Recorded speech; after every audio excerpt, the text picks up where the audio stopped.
Hello दोस्तों, स्वागत है आप सभी का आपके अपने इस यूट्यूब चैनल पे। दोस्तों आज हम बात करेंगे कुछ गोल्डन की पॉइंट्स के बारे में। आज की इस वीडियो के अंदर नॉर्मल ओबीजी के एमसीक्यूज या फिर एक प्रकार से आप बोल सकते हैं कि गोल्डन की पॉइंट्स बहुत ज़्यादा होंगे और कुछ जीके के भी यानी कि जनरल नॉलेज के भी एमसीक्यूज होंगे जो आपके एग्जाम के लिए बहुत ही ज़्यादा हेल्पफुल होंगे।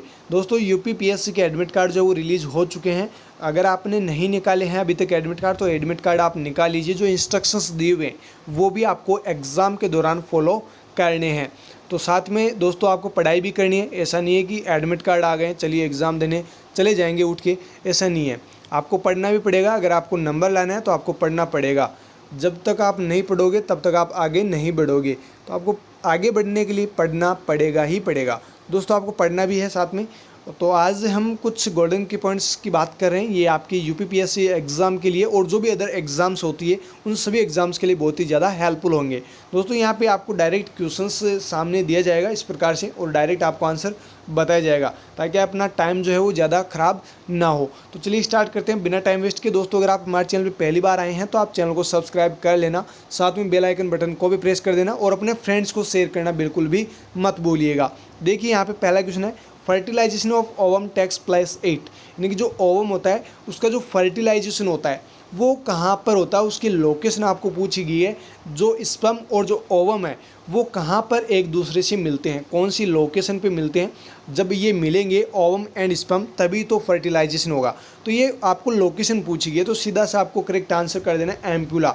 आपको वैसे ऑप्शंस में इंटरस्टिशियल, इस्थेमस, इस प्रकार से आपको फिम्बरी अलग अलग ऑप्शंस दिए जाएंगे। तो आपको डायरेक्ट आपको आंसर करना है एम्प्यूला। ओके, मैं डायरेक्ट आपको आंसर और क्वेश्चंस बता रहा हूँ, आपको ऑप्शंस नहीं बता रहा हूँ। फिर बोल रहा हूँ ऑप्शंस आप देख लेना जब भी आपकी एग्ज़ाम हो। नेक्स्ट क्वेश्चन देखिएगा, the most frequent causes of maternal death during child birth. देखिए बहुत ही अच्छा क्वेश्चन है। यहाँ पे मोस्ट फ्रीक्वेंट कॉज आपको बताना है। मोस्ट फ्रीक्वेंट कॉज आपको बताना है किसका, मैटरनल डेथ का। और ये जो मैटरनल डेथ हो रही है वो कब हो रही है, ड्यूरिंग चाइल्ड बर्थ, यानी कि डिलीवरी के दौरान जब बच्चे का जन्म हो रहा होता है उस टाइम अगर किसी महिला की मौत हो जाती है तो उसका मोस्ट कॉमन या फिर मोस्ट फ्रीक्वेंट जो कॉज है, जो कारण है वो क्या है। दोस्तों यहाँ पे आपको आंसर करना होगा फिर हेमरेज। जो हेमरेज है उसकी वजह से मैटरनल डेथ होती है ड्यूरिंग चाइल्ड बर्थ। तो जो हेमरेज है वो क्या है, मोस्ट फ्रीक्वेंट कॉज है मैटरनल डेथ का। नेक्स्ट क्वेश्चन देखिएगा, LMP was on 1st September 2019 9 then EDD इज। देखिए यहाँ पे 1 सितंबर यानी कि 1 सितंबर 2009 को क्या है, इसकी LMP है। पहले तो ये जान लीजिए कि LMP होता क्या है। LMP का मतलब होता है last menstrual period, last menstrual period. और जो EDD है इसका मतलब होता है expected date of delivery, expected date of delivery. तो ये तो आपको पता होना ही होना चाहिए कि LMP क्या होता है, EDD क्या होता है। LMP EDD का आपको पता है। तो अब देखिए आगे आपको किस प्रकार से इसको सॉल्व करना होता है। दोस्तों यहाँ पे आपको फिर नेगलेज फार्मूला लगाना है। कौन सा, नेगलेज फार्मूला। आप सभी को पता होगा 9 मंथ जो है वो ऐड करने होते हैं, साथ में 7 डे भी आपको ऐड करना होता है। तो देखिए यहाँ पे जब आप एक जो डेट आपके 1 सितंबर, तो एक के अंदर आपको 7 दिन और ऐड करने हैं। तो ये तो डेट आ गई आपके पास में 8। ओके, अब सितंबर के अंदर 9 महीने आपको ऐड करने हैं। 9 महीने के अंदर आपको जो 9वां महीना चल रहा है उसमें 9 महीने और ऐड करने हैं। तो आपके सामने आ जाएगा 6वां महीना। साथ में 2009 है तो सीधी सी बात है 2010 के अंदर ही होगा, 2009 के अंदर तो हो भी नहीं सकता। तो यहाँ पे जो आपकी EDD वैल्यू है वो क्या आ जाएगी, 8/6/2010। यही आपको करेक्ट आंसर कर देना। तो नेगलेज फॉर्मूला आपको यहाँ पे लगा के आपको करेक्ट आंसर करना है, आपके सामने आंसर जरूर आ जाएगा। नेगलेज फॉर्मूला भी आपको याद रखना, कभी कभार पूछ लिया जाता है। नेक्स्ट क्वेश्चन देखिए, endometrium after conception is known as. जो एंडोमेट्रियम है जिसको नॉर्मल जो भी महिलाएं होती हैं उनमें एंडोमेट्रियम बोला जाता है, लेकिन अगर कंसेप्शन हो चुका है, अगर कंसेप्शन हो चुका है तो उसके बाद में एंडोमेट्रियम को क्या कहते हैं, ये आपको पूछा गया है। या फिर एंडोमेट्रियम को कंसेप्शन के बाद में किस नाम से जाना जाता है। तो आप सभी ने पढ़ा भी होगा डेसिडुआ। इसको करेक्ट आंसर जो आपका करना है इसका, वो क्या करना है, डेसिडुआ। इसको बोलते हैं डेसिडुआ। ओके, नेक्स्ट क्वेश्चन देखिए, the reagent used for testing urine sugar is. जो रीएजेंट है वो कौन सा रीएजेंट यूज लेते हैं किसमें, यूरिन शुगर को टेस्ट करने के लिए। तो दोस्तों यहाँ पे आपको आंसर करना है बेनेडिक्ट रीएजेंट, बेनेडिक्ट रीएजेंट, यहाँ पे आप देख सकते हैं बेनेडिक्ट रीएजेंट से जो है यूरिन के अंदर शुगर की प्रेजेंस का पता लगा सकते हैं। नेक्स्ट क्वेश्चन देखिए, fertilised ovum up to 3 to 8 week is called. देखिए यहाँ पे जो फर्टिलाइज्ड ओवम है उसकी आपको यहाँ पे ये दे रखी है वैल्यू कि वो 3 से 8 महीने का जो फर्टिलाइज्ड ओवम है उसको क्या कहा जाता है। तो सीधी सी बात है, 3 से 8 वीक का अगर फर्टिलाइज्ड ओवम है तो उसे क्या कहेंगे, एम्ब्रियो। क्या कहेंगे उसको, एम्ब्रियो कहेंगे। ओके, नेक्स्ट क्वेश्चन देखिए, severe vomiting in pregnancy is, ये MPCHO जैसी एग्जाम्स में पूछा जा चुका है और ये वैसे पूछा भी जाता है। हालांकि क्वेश्चन एम्स में पूछे तो इसी प्रकार से जाते हैं, लेकिन उनका थोड़ा स्टैंडर्ड होता है, उनका एक थोड़ा लेवल होता है, तो वो लेवल से अलग से आपको पूछे जाते हैं। हालांकि जैसे इस प्रकार से मैंने आपको कहा कि ये एम्ब्रियो किसको बोलते हैं, जो फर्टिलाइज्ड ओवम होता है 3 से 8 वीक का, उसी को हम एम्ब्रियो बोलते हैं। लेकिन वहाँ पे आपको क्वेश्चन में कुछ घुमा फिरा के पूछा जाएगा कि मिस गीता है, इसका ये LMP है, इसको ये कंसेप्शन इस दौरान हुआ था और इसके बाद ये इतना, मतलब इस प्रकार से USG इसकी करवाएगी और ये 3 से 8 वीक का अभी वो इसके अंदर वुम्ब है, या फिर जो फर्टिलाइजेशन है वो 3 से 8 वीक का हो चुका है। तो ये अब आपको पूछा जाएगा कि उसका क्या कहेंगे। तो मतलब वो इतना बड़ा जो 4-5 लाइन आपको दिखाई जाएगी उसमें आप डर जाएंगे, मतलब आपको क्वेश्चन आता है उसके बाद भी आप डर जाते हैं क्योंकि 4-5 लाइन उसने दिए, बाकी कहना तो वो वही चाह रहा है जो यहाँ पे आपको बताया जा रहा है। तो आपको ऐसे डरना नहीं है, 4-5 लाइन आपके सामने आ जाए तो कोई दिक्कत नहीं। आप सबसे लास्ट की जो लाइन है उसको अच्छे से पढ़िए, वो पूछना क्या चाह रही है। बाकी आप बीच में पढ़ लीजिए वो कहना क्या चाह रहा है, वो क्या बोल रहा है और पूछना क्या चाह रहा है, वो अगर आपको पता चल गया तो आपका आंसर बिल्कुल सही होगा। दोस्तों यहाँ पे सेम एज इट इज़ है कि जो सीवियर वॉमिटिंग है वो प्रेगनेंसी के अंदर होती है, तो उस टर्म को क्या कहते हैं, उसको बोलते हैं हाइपरइमेसिस ग्रेविडेरम। क्या बोलते हैं, हाइपरइमेसिस ग्रेविडेरम। तो ये भी आपको ध्यान रखना है। नेक्स्ट क्वेश्चन देखिएगा, the hereditary determinants of humans are received from, यानी कि जो हेरिडिटरी डिटर्मिनेंट्स, कौन सा वो हेरिडिटरी डिटर्मिनेंट्स है जो ह्यूमंस के अंदर एक दूसरे को मतलब जो भी आप एक प्रकार से बोल सकते हैं कि गुणसूत्र, जिनको क्या बोलते हैं आप, गुणसूत्र, यानी कि जीन्स ऐसे होते हैं जो मदर के कुछ करेक्टरिस्टिक और कुछ फादर के करेक्टरिस्टिक बच्चे के अंदर उसके अंदर ले जाने का काम करते हैं। तो आपको यही पूछा गया कि जो हेरिडिटरी डिटर्मिनेंट्स है वो कौन से होते हैं जो ह्यूमंस के अंदर एक दूसरे की जो करेक्टरिस्टिक्स है उनको, मतलब या जीन्स आप बोल सकते हैं, जो एक दूसरे के करेक्टरिस्टिक्स उस बच्चे के अंदर ट्रांसफ़र करते हैं। तो यहाँ पे आपको करेक्ट आंसर में क्या करना है, जीन्स। नेक्स्ट क्वेश्चन देखिए, human placenta developed eight dash dash dash months of pregnancy, यानी कि जो ह्यूमन प्लेसेंटा है वो कितने महीने पे, यानी कि कितने महीने की प्रेगनेंसी के ऊपर ह्यूमन प्लेसेंटा जो है वो बनने लग जाती है। तो दोस्तों यहाँ पे आपको आंसर करना है 3 मंथ। क्या आपको आंसर करना है, 3 मंथ, यानी जो ह्यूमन प्लेसेंटा है वो डेवलप हो जाती है 3 महीने की अगर प्रेगनेंसी होती है उस टाइम। नेक्स्ट क्वेश्चन देखिएगा, fusing of sperm and ovum is called, यानी कि जो स्पर्म और ओवम है उसके मिलान को क्या कहते हैं, यानी कि ये जब मिलते हैं तो उसको क्या कहते हैं। फ्यूजिंग स्पर्म और ओवम का मिलना क्या कहलाता है, सीधी सी बात ये है, तो इसको क्या बोलते हैं, fertilization. Fertilization, fusing of sperm and ovum.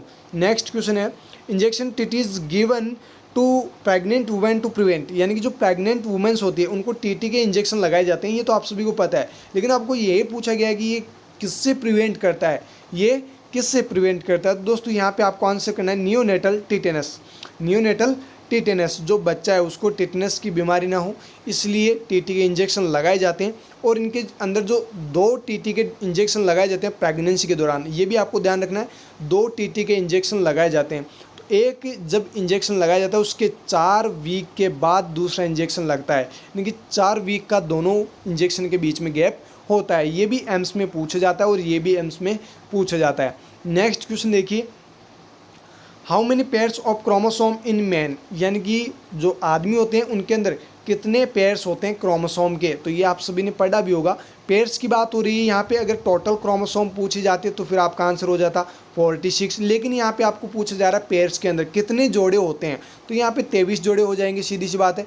इनके आधे कर लीजिए, 23 और 23, इस प्रकार से 2 यहाँ पे पेयर्स क्रोमोसोम के बन जाएंगे। तो यहाँ पे एक की आपको वैल्यू पूछिए तो यहाँ पे ये हो जाएगा। अगर आपको मैन एंड वुमेन दोनों की पूछी जाए तो फिर आपको 46 करने। अदरवाइज अगर आपको हाफ पूछी या फिर कंप्लीट क्रोमोसोम की संख्या पूछे तो आपको 46 करनी है। नेक्स्ट क्वेश्चन देखिएगा, average birth weight of an Indian baby is, यानी जो एवरेज बर्थ वेट होता है इंडियन बेबीज़ का वो कितना होता है, वो होता है 2.5 to 3.0 kg, लेकिन ऑलमोस्ट वैल्यू 3 kg ही मानी जाती है। तो यहाँ पर भी आपको करेक्ट आंसर क्या करना है, 3 kg। अगर वैल्यूज़ में पूछे तो आपको 2.5 to 3 kg आपको करेक्ट आंसर करना है। नेक्स्ट क्वेश्चन है, hypertensive disorder of pregnancy is, आपको पूछा जा सकता है कि निम्नलिखित में से कौन सा एक हाइपरटेंसिव डिसऑर्डर है, प्रेगनेंसी के दौरान होने वाला एक हाइपरटेंसिव डिसऑर्डर है। तो आपको आंसर में क्या करना है, इक्लेम्पसिया। क्या करोगे आप, correct answer eclampsia. Next question है, an infant sits alone momentarily by about month of age, यानी कि जो बच्चा है वो अकेला कब बैठने लग जाता है, कितने महीने की एज पे बच्चा खुद अपने आप जो है वो बैठने लग जाता है। तो दोस्तों यहाँ पे आपको आंसर करना है 6 मंथ, 6 महीने पे बच्चा खुद अकेला जो है वो बैठने के लिए कैपेबल हो जाता है। नेक्स्ट क्वेश्चन है, the ideal pelvis for child bearing is pelvis, तो देखिए यहाँ पे जो चाइल्ड बियरिंग के लिए आइडियल पेल्विस है वो कौन सा पेल्विस है। अलग अलग आपने 4 टाइप्स पढ़े होंगे इसके, anthropoid pelvis and platypelloid and gynaecoid, इस प्रकार से अलग अलग आपने पेल्विस पढ़े होंगे। तो यहाँ पे आपको आंसर करना है गायनेकोइड पेल्विस, जो आइडियल पेल्विस माना जाता है बच्चे की डिलीवरी के लिए। नेक्स्ट है यहाँ पे, abortion is the termination of pregnancy before weeks of pregnancy, यानी कि अबॉर्शन एक प्रकार का क्या है, प्रेगनेंसी को टर्मिनेट कर देना क्या कहलाता है, अबॉर्शन है। तो ये आपको डेफिनेशन भी दे रखी है कि abortion is a termination of pregnancy, pregnancy को टर्मिनेट करना ही क्या कहलाता है, अबॉर्शन कहलाता है। लेकिन यहाँ पे आपको ये साथ में पूछा गया है कि कितने वीक की प्रेगनेंसी तक टर्मिनेट करने को अबॉर्शन कहेंगे। तो दोस्तों यहाँ पे आपको आंसर करना है 28 वीक। कितने वीक, 28 वीक, 28 सप्ताह से पहले अगर आप किसी भी प्रेगनेंसी को टर्मिनेट कर रहे हैं तो वो क्या कहलाती है, अबॉर्शन। नेक्स्ट क्वेश्चन देखिए, HCG can be detected in blood after conception as early as days, यानी कि कंसेप्शन के बाद HCG का अगर आप लेवल चेक करें ब्लड के अंदर, या फिर ब्लड के अंदर आप HCG को डिटेक्ट कर रहे हैं, तो जब कंसेप्शन हो चुका है उसके बाद जल्दी से जल्दी कितने दिनों के अंदर आप इसका पता लगा सकते हैं, 9 दिन आपको यहाँ पे करेक्ट आंसर करना है। यानी कि 9 दिन अगर कंसेप्शन के बाद आप चेक कर रहे हैं HCG की वैल्यू, तो आपको पता चल जाएगा। जो स्टेप से चेक करते हैं प्रेगनेंसी कंसीव हुई है कि नहीं हुई है, वो आप 9 दिन बाद में आप पता लगा सकते हैं। नेक्स्ट क्वेश्चन देखिए, पॉजिटिव साइन ऑफ प्रेगनेंसी, देखिए जो पॉजिटिव साइन है प्रेगनेंसी का वो क्या है, वो क्या है, फिटल मूवमेंट, जो फिटस मूवमेंट करता है वो क्या है, एक प्रकार का पॉजिटिव साइन है प्रेगनेंसी का। नेक्स्ट क्वेश्चन देखिए, the cause of physiological anaemia in pregnancy is, ये एम्स नोटसेट में भी पूछा गया था। हालांकि वहाँ पे आपको क्वेश्चन कुछ अलग प्रकार से पूछा गया था, लेकिन ये फिजियोलॉजिकल एनीमिया को लेकर क्वेश्चंस पूछे जाते हैं। देखिए यहाँ पे कारण आपको पूछा गया कि प्रेगनेंसी के अंदर फिजियोलॉजिकल एनीमिया का कारण क्या है, तो आपको आंसर में क्या करना है, हीमोडाइल्यूशन। आपको यहाँ पे करेक्ट आंसर क्या करना है, हीमोडाइल्यूशन, ये आपको करेक्ट आंसर करना है। फिजियोलॉजिकल एनीमिया, फिजियोलॉजिकल एनीमिया के अंदर क्या होता है, मतलब प्रेगनेंसी के दौरान क्या होता है, जो आरबीसी वगैरह है वो सब कुछ बढ़ जाती है, प्लाज्मा वॉल्यूम वो भी बढ़ जाती है, लेकिन फिर भी फिजियोलॉजिकल एनीमिया होता है वो हीमोडाइल्यूशन की वजह से होता है। नेक्स्ट क्वेश्चन देखिए, normal volume of amniotic fluid at time is, देखिए जो नॉर्मल वॉल्यूम होती है एमनियोटिक फ्लूइड की वो एट टाइम पे कितनी क्या होती है। दोस्तों आपने पढ़ा होगा 36 वीक के ऊपर जो एमनियोटिक फ्लूइड की वॉल्यूम होती है वो कितनी होती है, 800 to 1000 ml। ओके, लेकिन एट टाइम की बात करें, यानी कि 40 वीक की बात करें, 40 वीक के ऊपर कितनी हो जाती है, 600 ml, यानी कि 600 ml। इस प्रकार से इतनी वैल्यू जो है वो हो जाती है एट टाइम के ऊपर। तो यहाँ पे थोड़ा सा करेक्शन कर लेना, यहाँ पे 1000 ml लिखा हुआ है, ये आप काट के एट टाइम की बात करें तो मतलब आप 800 से वैसे 1000 ml तक होती है, लेकिन अगर आपको यहाँ पे 800 से 1000 यानी कि 1000 ml, 800 से 1000 ml तक की एमनियोटिक फ्लूइड की वॉल्यूम होती है एट टाइम पे। लेकिन अगर आपको पूछ लिया जाए कभी कभार कि 40 वीक पे कितना क्या एमनियोटिक फ्लूइड की वॉल्यूम होगी, तो फिर आपको करेक्ट आंसर में करना होगा 600 यानी कि 600 ml। फिर से वो कम एमनियोटिक फ्लूइड होने लग जाएगा। ओके, नेक्स्ट क्वेश्चन देखिए, increased accumulation of cerebrospinal fluid in brain is. देखिए यहाँ पे क्या एक टर्म आपको पूछी गई है कि जो सेरेब्रोस्पाइनल फ्लूइड है, जो CSF है, वो एक जगह एकत्रित हो गया है, यानी कि एक्यूमुलेट हो गया है, और वो बहुत ही ज़्यादा मतलब मात्रा में एक जगह पे, कहाँ पे, ब्रेन के अंदर। तो इस टर्म को क्या बोलते हैं या फिर इस कंडीशन को क्या कहते हैं? तो दोस्तों आपने पढ़ा होगा हाइड्रोसिफिलिस। क्या पढ़ा होगा आपने? हाइड्रोसिफिलिस। तो इस टर्म को बोलते हैं हाइड्रोसिफिलिस। अगर CSF एक जगह ज़्यादा एक्यूमुलेट हो जाए तो उस टाइम को बोलते हैं हम ब्रेन के अंदर अगर हो जाए, तो बात हो रही है ब्रेन की, यहाँ पे स्पाइनल कॉर्ड की नहीं हो रही है।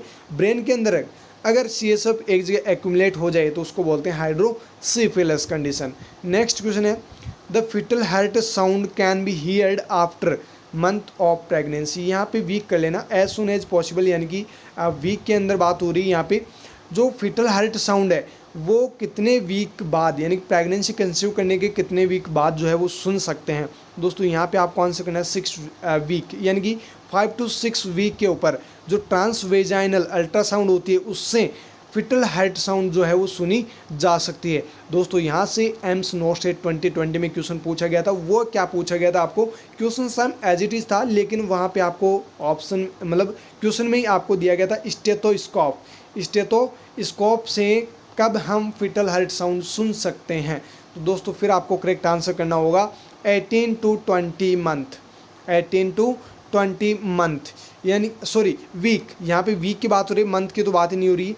यहाँ पे वीक की बात हो रही है। 18 से 20 वीक के ऊपर जो FHS है वो हम स्टेथोस्कोप से सुन सकते हैं। बाकी बात करें कि कितनी जल्दी हम जो है फिटल हार्ट साउंड सुन सकते हैं, तो 6 वीक के ऊपर हम फिटल हार्ट साउंड सुन सकते हैं। किसकी मदद से? ट्रांसवेजाइनल अल्ट्रासाउंड की मदद से। नेक्स्ट क्वेश्चन देखिए, the average length of umbilical cord is centimetre. देखिए जो अम्बिलिकल कॉर्ड होती है उसकी एवरेज या फिर नॉर्मल लेंथ कितनी होती है? तो ये सभी को आपको पता होगा 50 सेंटीमीटर, 50 सेंटीमीटर इसकी नॉर्मल लेंथ होती है। नेक्स्ट क्वेश्चन है, human foetus has a coat of hair called. देखिए जो ह्यूमन फिटस होता है उसके चारों तरफ हेयर्स होते हैं। क्या होते हैं? हेयर्स होते हैं। तो उनको क्या कहते हैं ये आपको पूछा गया है। उनको बोलते हैं लेन्यूगो। क्या बोलते हैं? लेन्यूगो। तो ये अलग अलग, जैसे मतलब आप बोलना चाहिए वो बोल सकते हैं, कोई लेंग्यू बोलते हैं, कोई लेन्यूगो बोलते हैं, जो भी बोलते हैं। आपको तो ये पता होना चाहिए कि जो फिटस होता है उसके चारों तरफ जो भी बाल होते हैं, जो हेयर्स होते हैं, उनको क्या बोलते हैं? लेन्यूगो, लेंग्यू, जो भी आप बोलते हैं, ये इसको कहा जाता है। ओके, नेक्स्ट क्वेश्चन देखिए, hypoglycaemia in A baby of diabetic mother is because of, यानी कि डायबिटिक मदर है और उसकी जो बेबी हुआ है वो कैसा है? हाइपोग्लाइसीमिया से पीड़ित है, यानी कि हाइपोग्लाइसीमिया की कंडीशन उसके अंदर डेवलप हो रखी है। लेकिन आपको ये पूछा गया कि इसका कारण क्या है, क्यों हुआ है हाइपोग्लाइसीमिया, क्यों हुआ है हाइपोग्लाइसीमिया? तो दोस्तों आपको आंसर में क्या करना है? Increased insulin. जो इंसुलिन नॉर्मल बनना चाहिए उससे अगर ज़्यादा इंसुलिन बन रहा है तो सीधी सी बात है वो ग्लूकोज का एब्जॉर्प्शन ज़्यादा कर रहा है और हाइपोग्लाइसीमिया की कंडीशन जो है वो बेबी के अंदर डेवलप कर देगा। तो ये भी आपको ध्यान रखना है। बहुत ही अच्छा क्वेश्चन है। नेक्स्ट क्वेश्चन देखिए, site of fertilisation in female reproductive system is. देखिए साइट ऑफ फर्टिलाइजेशन, अभी मैंने आपको प्लेस बताया था फर्टिलाइजेशन का, लेकिन आपको इस प्रकार से भी क्वेश्चन पूछ सकते हैं कि फर्टिलाइजेशन की साइट क्या है फीमेल रिप्रोडक्टिव सिस्टम के अंदर। तो आपको आंसर में करना है फेलोपियन ट्यूब। Fallopian tube. अगर आपको पूछे फेलोपियन ट्यूब के अंदर कहाँ पे, तो आपको आंसर करना है एम्प्यूला। क्या करना है आपको आंसर में? एम्प्यूला, जो भी मैंने आपको बताया था। नेक्स्ट क्वेश्चन देखिए, the child has a complete set of deciduous teeth at the age of years, यानी कि जो बच्चा है उसके अंदर कंप्लीट जो डेसिडुअस टीथ है वो कब तक आ जाते हैं? कितने साल की उम्र तक उसके अंदर कंप्लीट डेसिडुअस टीथ जो है इरप्ट हो जाते हैं, उग जाते हैं? दोस्तों आपको यहाँ पे करेक्ट आंसर करना है 2 ईयर। जब 2 साल का बच्चा होता है तो उसके अंदर सभी डेसिडुअस टीथ जो है वो इरप्ट हो जाते हैं। नेक्स्ट क्वेश्चन देखिए, protein requirement for a pregnant women per day is gram, यानी कि जो प्रेग्नेंट वुमेन होती है उनको कितनी प्रोटीन की रिक्वायरमेंट होती है पर डे? दोस्तों यहाँ पे आपको आंसर करना है 55 ग्राम, यानी कि 55 ग्राम पर डे। इतनी प्रोटीन की प्रेग्नेंट महिलाओं को ज़रूरत होती है। नेक्स्ट क्वेश्चन देखिए, congenital varicella is a related with which disease, जो कंजेनाइटल वेरिसेला है वो कौन सी डिजीज से रिलेटेड है? तो दोस्तों आपको यहाँ पे करेक्ट आंसर करना है चिकन पॉक्स। क्या करना है आपको यहाँ पे correct answer? Chicken pox. Next question देखिए, maximum amount of blood loss during delivery is, यानी कि डिलीवरी के दौरान कितना ब्लड लॉस होता है? मैक्सिमम बात हो रही है, मैक्सिमम कितना क्या ब्लड लॉस हो सकता है डिलीवरी के दौरान? तो दोस्तों यहाँ पे आपको आंसर करना है 500 ml, 500 ml ब्लड लॉस होता है ड्यूरिंग डिलीवरी। नेक्स्ट क्वेश्चन देखिए, first sign seen in pregnancy is, यानी कि प्रेगनेंसी का पहला साइन क्या है? तो दोस्तों यहाँ पे आपको आंसर करना है एमनोरिया, यानी कि मेंस्ट्रुअल साइकिल का एब्सेंट होना, मेंस्ट्रुअल साइकिल का नहीं आना, ये क्या है?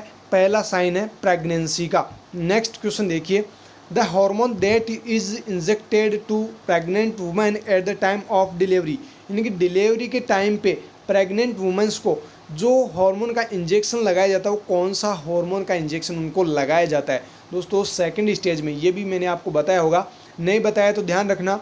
सेकंड स्टेज जो डिलीवरी की होती है, लेबर की जो सेकंड स्टेज होती है, उस दौरान लगाया जाता है ऑक्सीटोसिन का इंजेक्शन। और ऑक्सीटोसिन एक प्रकार से इंजेक्शन फॉर्म में आता है, जो एक प्रकार का क्या है? हार्मोन है। तो यहाँ पे ये तो पूछा गया आपको कि टाइम ऑफ डिलीवरी पे जो प्रेग्नेंट वुमेन्स होती है उनको कौन से हार्मोन का इंजेक्शन लगाया जाता है? तो दोस्तों यहाँ पे आपको आंसर कर देना ऑक्सीटोसिन।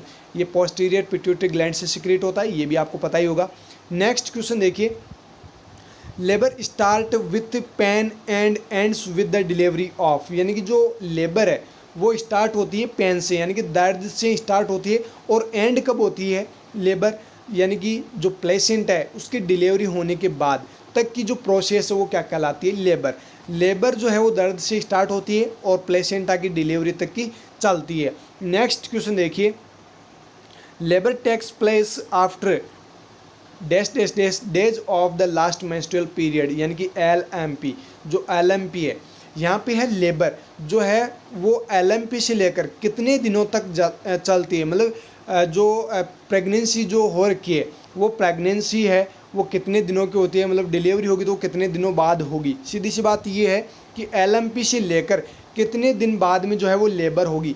यहाँ पे आपको करेक्ट आंसर करना है 280 डेज, यानी कि 280 दिन बाद में ही डिलीवरी होगी। किससे? LMP से, लास्ट मेंस्ट्रुअल पीरियड से। यानी कि 9 महीने आपके यहाँ पे हो जाते हैं 270 दिन, 9 महीने के आपके हो जाएंगे 270 दिन प्लस 7 दिन, तो आपके यहाँ पे 277 दिन होंगे। तो 2-3 दिन तो ऐसे भी नहीं है कि 277 दिन पे फिक्स हो ही जाएगी, 1-2 दिन ऊपर नीचे भी हो सकता है। तो 280 यहाँ पे आपको करेक्ट आंसर कर देना है। नेक्स्ट क्वेश्चन देखिए, ए न्यूबॉर्न बेबी हैज़, कितनी बोन्स होती है न्यूबॉर्न्स के अंदर? कितनी होती है? 300। और एडल्ट के अंदर होती है, जो एडल्ट वन होते हैं उनके अंदर होती है 206। तो जो न्यूबॉर्न्स होते हैं उनके अंदर 300 बोन होती है, जो कुछ से फ्यूज़ होके 206 में फिर परिवर्तित हो जाती है।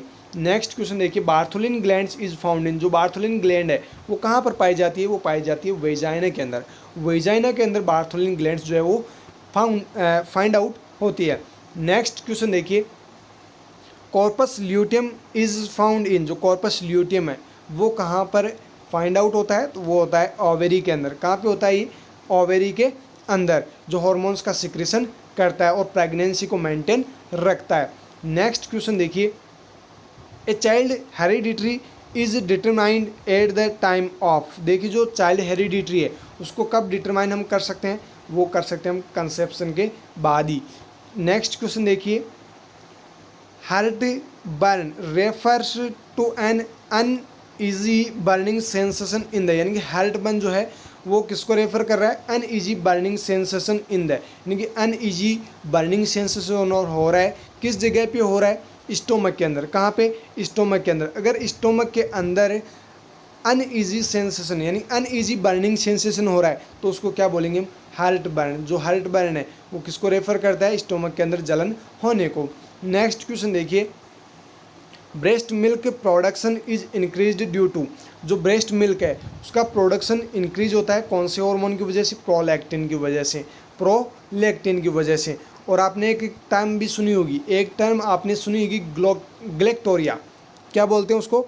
ग्लेक्टोरिया। उसके अंदर क्या होता है? प्रोलैक्टिनेमिया, यानी कि जो नॉर्मल प्रोलैक्टिन जो वैल्यू होती है उससे ज़्यादा अगर प्रोलैक्टिन का सिक्रेशन हो रहा है तो वो फिर क्या कोज कर देता है, गैलेक्टोरिया, यानी कि एबनॉर्मल मिल्क डिस्चार्ज होता रहेगा ब्रेस्ट से, उसको बोलते हैं गैलेक्टोरिया। तो ये भी आपको ध्यान रखना है।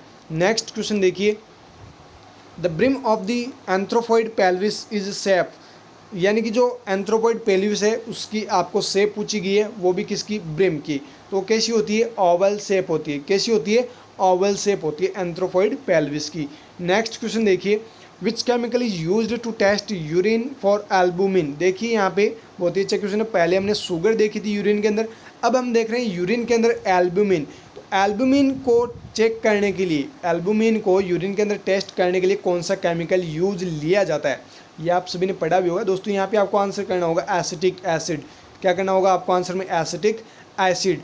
ये इस प्रकार का केमिकल है जो यूरिन में एल्बुमिन की मात्रा को बता देगा कि एल्बुमिन है कि नहीं है।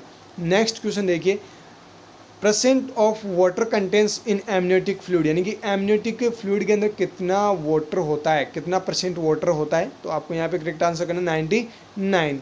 नेक्स्ट क्वेश्चन देखिए, the killing of A newborn child bye its parents is called, यानी पेरेंट्स के द्वारा अगर किसी न्यूबॉर्न को किल करवा देना क्या कहलाता है, वो कहलाता है इन्फेंटिसाइड। इन्फेंटिसाइड यानी कि भ्रूण हत्या, एक प्रकार से आप बोल सकते हैं भ्रूण हत्या।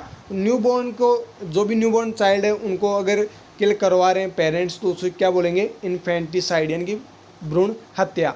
नेक्स्ट क्वेश्चन देखिए, the function of amnion is, जो एमनियोन है उसका फंक्शन क्या होता है, शॉक एब्जॉर्बर। क्या फंक्शन होता है, शॉक एब्जॉर्बर या फिर शॉक प्रोटेक्शन का काम होता है। किसका, फंक्शन ऑफ एमनियोन का। तो एमनियोन है उसका काम क्या होता है, शॉक प्रोटेक्शन।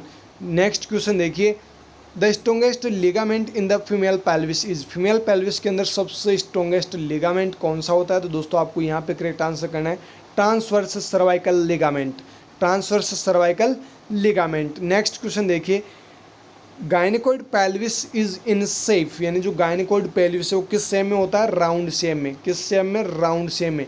एक ओवल शेप में, जो मैंने आपको बता दिया, अभी आपको बार बार नहीं बताया जाएगा। यहाँ पे जो गायनेकोइड पेल्विस है ये आपको पूछा जाए तो फिर आपको आंसर में क्या करना है, round shape.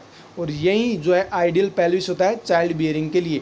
Okay, next question, first foetal movement felt by the mother is, बहुत ही अच्छा क्वेश्चन है, बार बार ये एग्जाम्स में क्वेश्चन पूछा जाता है। पहला बच्चे का जो मूवमेंट होता है, जो फिटल मूवमेंट होता है, वो कब जो है पता चलता है, कब फेल्ट होता है। तो दोस्तों यहाँ पे आपको आंसर करना है 18 to 20 वीक, 18 to 20 वीक, 18 से 20 वीक के ऊपर। और मैंने अभी आपको बताया था जो क्विकनिंग होता है, क्विकनिंग यानी कि यहाँ पे तो इसकी डेफिनेशन पूछी गई है कि जो फर्स्ट फिटल मूवमेंट होता है उसे क्या बोलते हैं, उसे बोलते हैं क्विकनिंग।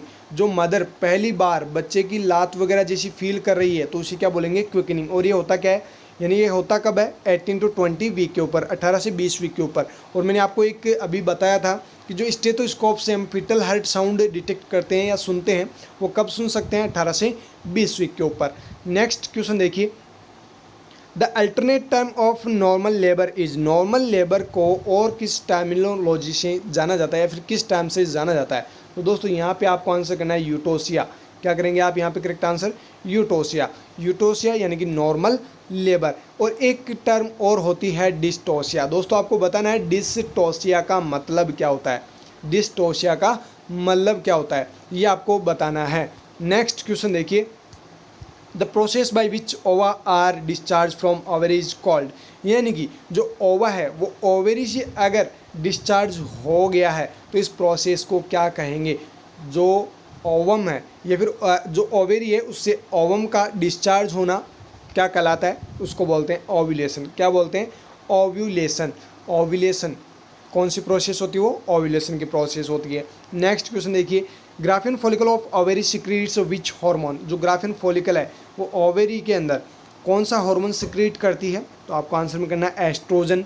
नेक्स्ट क्वेश्चन देखिए, drugs and X-rays should be avoided in the trimester of pregnancy, यानी कौन से ट्राइमेस्टर में ड्रग्स नहीं देने चाहिए कोई भी और ना ही एक्सरे करवाना चाहिए। तो वो कौन सा ट्राइमेस्टर होता है, फर्स्ट ट्राइमेस्टर। फर्स्ट ट्राइमेस्टर के अंदर ना ही तो ड्रग देनी चाहिए और ना ही एक्सरे करवाना चाहिए। तो ये आपको अवॉइड करना ही करना है फर्स्ट ट्राइमेस्टर के अंदर। नेक्स्ट क्वेश्चन देखिए, amniotic fluid otherwise known as, जो एमनियोटिक फ्लूइड है उसको और किस नाम से जाना जाता है? Liquor amnii. ये तो आप सभी को पता भी होगा, लिक्वर एमनी के नाम से भी इसको जाना जाता है। नेक्स्ट क्वेश्चन है, inner most covering layer of brain, inner most जो लेयर है ब्रेन की वो कौन सी है? वो होती है पायामेटर। सबसे आउटर मोस्ट कौन सी होती है? Dura mater. Dura mater, arachnoid mater and pia mater, ये आपने पढ़ा होगा, है ना। तो ये आपको इनर मोस्ट लेयर पूछे तो पायामेटर, और अगर आउटर मोस्ट आपको लेयर पूछे तो आपको ड्यूरामेटर करना है। अगर आपको मिडिल लेयर पूछे तो फिर आपको आरेक्नोइड मैटर करना है। नेक्स्ट क्वेश्चन देखिए, Guillain Barre syndrome is an example of, जो गुलेनबार्ग सिंड्रोम है वो किसका एग्जाम्पल है? तो आपको आंसर करना है यहाँ पे पेरिफेरल न्यूरोपैथी का, यानी कि पेरिफेरल न्यूरोपैथी का एग्जाम्पल है GBS, Guillain Barre syndrome. Next question देखिए, reduction of bone density to a level that impairs mechanical support is called, यानी जो बॉन्ड डेंसिटी है उसका रिड्यूस हो जाना, मतलब कम हो जाना उसके लेवल का, और साथ में जो मैकेनिकल सपोर्ट है वो भी इम्पेयर हो जाना, क्या कहलाता है? ऑस्टियोपोरोसिस। ऑस्टियोपोरोसिस की कंडीशन के अंदर क्या होता है? जो बॉन्ड की डेंसिटी है वो रिड्यूस हो जाती है, साथ में जो मैकेनिकल सपोर्ट है वो भी इम्पेयर हो जाता है। नेक्स्ट क्वेश्चन देखिए, who was the first vice president of India. दोस्तों बहुत ही अच्छे क्वेश्चन है, यहाँ पे कुछ जीके के भी क्वेश्चन है, ये अब आ चुके हैं, ये सभी आपको ध्यान रखने हैं। देखिए यहाँ पे जो वाइस प्रेसिडेंट है वो इंडिया के पहले वाइस प्रेसिडेंट कौन बने थे ये आपको पूछा गया है, और ये आप सभी को पता भी होगा, डॉक्टर एस राधाकृष्णन। जो डॉक्टर एस राधाकृष्णन है वो क्या थे? भारत के सबसे पहले वाइस प्रेसिडेंट बने थे। नेक्स्ट क्वेश्चन देखिए, शांतिवन इज द समाधि प्लेस ऑफ, जो शांतिवन है वहाँ पर किसकी समाधि है? यानी जो शांतिवन है वो एक किस समाधि स्थान है जहाँ पर किसकी समाधि बनाई गई है? दोस्तों यहाँ पे आपको आंसर करना है पंडित जवाहरलाल नेहरू, पंडित जवाहरलाल नेहरू। नेक्स्ट क्वेश्चन देखिए, the prime minister of Bangladesh is, यानी कि जो बांग्लादेश है वहाँ के प्राइम मिनिस्टर कौन है? वैसे पहले दूसरे थे, अभी कुछ और है, तो यहाँ पे आपको आंसर करना था शेख हसीना, शेख हसीना। और जो अभी वाइस प्रेसिडेंट है वो आपको बताना है, जैसे यहाँ पे मैंने आपको बताया कि पहला वाइस प्रेसिडेंट इंडिया का कौन था? Doctor S Radhakrishnan. अभी 2021 या फिर 2020 जो भी मान सकते हैं आप, 2021 के अंदर करंटली वाइस प्रेसिडेंट कौन है आपको ये बताना है कमेंट करके। नेक्स्ट क्वेश्चन देखिएगा, Mother Teresa was born in, जो मदर टेरेसा है वो कहाँ पर जन्मी थी? तो दोस्तों यहाँ पे आपको आंसर करना है यूगोस्लाविया, यूगोस्लाविया। ये थोड़ा नाम अजीब है, आपको नहीं आएगा, कोई बात नहीं है, आपको तो ये ध्यान रखना है कि जो मदर टेरेसा है उनका जन्म यूगोस्लाविया के अंदर हुआ था। नेक्स्ट क्वेश्चन देखिए, चिपोक स्टेडियम सिचुएटेड इन, जो चिपोक स्टेडियम है वो कहाँ पर है? ये है चेन्नई के अंदर, जिसको चिदम्बरम स्टेडियम के नाम से जाना जाता है। तो आपको चिदम्बरम स्टेडियम या फिर चिपोक स्टेडियम के नाम से पूछा जा सकता है, तो ये कहाँ पे है? चेन्नई के अंदर। तो ये कुछ जीके के क्वेश्चंस भी आपको ध्यान रखने हैं। नेक्स्ट क्वेश्चन देखिए, first chief minister of Tamil Nadu was, जो तमिलनाडु है वहाँ के पहले चीफ मिनिस्टर कौन बने थे? दोस्तों यहाँ पे आपको आंसर करना है CN आनंदुराई, CN आनंदुराई, ये पहले चीफ मिनिस्टर थे, CM थे तमिलनाडु के। नेक्स्ट क्वेश्चन देखिए, the famous wildlife sanctuary in Tamil Nadu. देखिए यहाँ पे आपको ये समझ में नहीं आएगा कि वाइल्ड लाइफ सेंचुरी किसे बोलते हैं। दोस्तों वाइल्ड लाइफ सेंचुरी का मतलब होता है वन्य जीव अभ्यारण्य। क्या होता है? वन्य जीव अभ्यारण्य। तो आपको वो वन्य जीव अभ्यारण्य जो तमिलनाडु के अंदर क्या है फेमस है उसका नाम आपको बताना है। तो दोस्तों यहाँ पे आपको आंसर करना है मुद्दुमलाई, मुद्दुमलाई जो तमिलनाडु के अंदर फेमस वन्य जीव अभ्यारण्य है। नेक्स्ट क्वेश्चन देखिए, Kanchi was the capital of the, जो कांची है वो कहाँ की राजधानी है? कांची कहाँ की राजधानी है? तो दोस्तों यहाँ पे आपको आंसर करना है पल्लव, पल्लव की राजधानी है कांची। नेक्स्ट क्वेश्चन देखिएगा, production of excess cortisol by adrenal cortex results. अगर कॉर्टिसोल बहुत ज़्यादा अमाउंट में अगर प्रोड्यूस हो रहा है एड्रिनल कॉर्टेक्स से तो ये क्या कोज कर सकता है? तो दोस्तों यहाँ पे आपको आंसर करना है कोसिंग सिंड्रोम। अगर कॉर्टिसोल ज़्यादा अमाउंट में सिक्रेट हो रहा है एड्रिनल कॉर्टेक्स के द्वारा तो क्या कोज कर सकता है? Cushing syndrome. तो ये भी आपको ध्यान रखना है कि कुशिंग सिंड्रोम में कौन से हार्मोन का लेवल बढ़ जाता है, आपको पूछा जा सकता है। दोस्तों यहाँ पे आपको आंसर करना होगा फिर कॉर्टिसोल हार्मोन। क्वेश्चन मतलब किसी प्रकार से आपको घुमा फिरा के पूछा जा सकता है। नेक्स्ट क्वेश्चन देखिए, TNAI the trend nurse association India formed in, जो TNAI है वो कब बनी थी, ये आपको पूछा गया है। TNAI का मतलब है ट्रेंड नर्सेज एसोसिएशन इंडिया। दोस्तों यहाँ पे आपको आंसर करना है 1908 यानी कि 1908 को जो TNAI है वो बनी थी। नेक्स्ट क्वेश्चन देखिए, dumping syndrome is a complication of, जो डंपिंग सिंड्रोम है वो किसका कॉम्प्लिकेशन है। दोस्तों आपने पढ़ा होगा जेरियाट्रिक सर्जरी, गैस्ट्रिक सर्जरी। जो आपको करेक्ट आंसर करना है वो क्या करना है, गैस्ट्रिक रिसेक्शन या फिर गैस्ट्रिक सर्जरी। जेरियाट्रिक का मतलब हो गया ओल्ड एज के जो पर्सन्स होते हैं उनको बोलते हैं जेरियाट्रिक। ओके, यहाँ पे आपको करेक्ट आंसर करना है गैस्ट्रिक रिसेक्शन या फिर गैस्ट्रिक सर्जरी। अगर किसी पर्सन को हुई है तो उसको डंपिंग सिंड्रोम होने के बहुत ज़्यादा चांसेस होते हैं। यानी कि एक प्रकार से गैस्ट्रिक रिसेक्शन के बाद में जो मोस्ट कॉमन कॉम्प्लिकेशन होता है वो क्या होता है, डंपिंग सिंड्रोम। नेक्स्ट क्वेश्चन देखिएगा, the drug of choice for Parkinson disease is, Parkinson disease की ड्रग ऑफ चॉइस आपको पूछी जाए तो फिर आपको आंसर में क्या करना है, लीवोडोपा। लीवोडोपा जो है वो पार्किंसन डिजीज की ड्रग ऑफ चॉइस है। नेक्स्ट क्वेश्चन देखिए एंड लास्ट क्वेश्चन आज की इस वीडियो का, the fundus is at the level of umbilicus during a week of pregnancy, कितने वीक की प्रेगनेंसी पे जो फंडस है उसका जो लेवल होता है वो अम्लाइकस पे होता है। यानी कि अम्लाइकस एक प्रकार से ये देख लीजिए, इस प्रकार से मतलब एब्डोमन है, यहाँ पे है अम्लाइकस। अब आपको ये पूछा गया है कि जो फंडस है उसकी हाइट अम्लाइकस तक कौन से वीक पे होगी। अब अगर आपको पूछे कि 24 वीक पे कहाँ पे होगी तो वो भी आपको इस प्रकार से हाइट, आपने इस प्रकार की हाइट पढ़ी भी होगी और देखी भी होगी। इस प्रकार से अलग अलग हाइट्स आपने पढ़ी होंगी।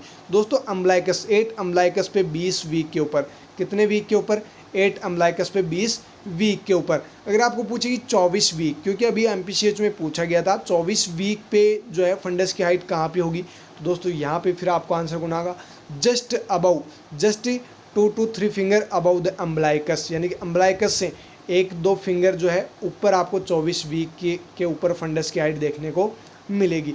दोस्तों ये थे हमारे 70 MCQ जो शॉर्ट एंड स्वीट थे। उम्मीद करते हैं आप सभी को समझ में आ गए होंगे, लेकिन फिर भी अगर आपको कहीं डाउट हो तो आप हमें कमेंट करके ज़रूर पूछ सकते हैं। और बाकी आपको पढ़ना है, आगे आपको बढ़ना है तो आपको पढ़ना भी पड़ेगा। तो दोस्तों आपको पढ़ना तो है ही, साथ में अपने फ्रेंड्स को भी शेयर कर देना। अगर आप हमारे चैनल पर पहली बार आए तो आप चैनल को सब्सक्राइब जरूर कर लेना और बेल आइकन बटन को भी प्रेस कर लेना ताकि आपको आने वाले हर एक लेटेस्ट वीडियोज़ की अपडेट जल्दी से जल्दी मिलते रहे। कुछ हम UPPSC के लिए कुछ मॉडल टेस्ट पेपर्स भी हम डिस्कस करेंगे, वो भी आपको देखने हैं, नेक्स्ट पार्ट के अंदर आपको मिल जाएंगे। फिर मिलेंगे दोस्तों नए वीडियो के साथ, तब तक आप हमारे साथ बने रहिएगा। Thank you so very much.